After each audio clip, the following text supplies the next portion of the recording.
আমরা সেই নেতার দল। আমরা কখনোই আমার দলের নেতৃত্বের প্রতিযোগিতা এটাকে কোন দলে আমরা দেখতে চাই না।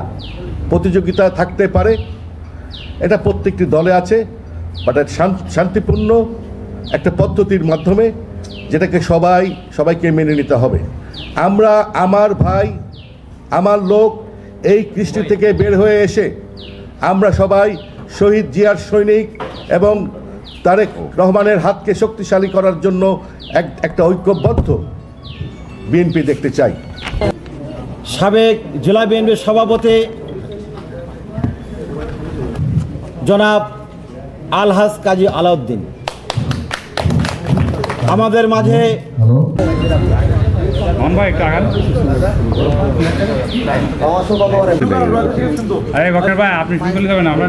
মাইকটা শুরু করবো। হ্যাঁ, মাইক তুলতাম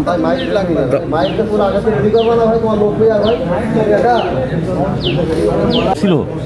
আমার দায়িত্ব ছিল গেস্টের দাওয়াত করা, মৃত্যু দাওয়াত করা। বিসমিল্লাহির রহমানির রহিম। তারুণ্য নির্ভর কমিটির যুগ্ম আহ্বায়ক জনাব ডাক্তার শহীদুল আলম।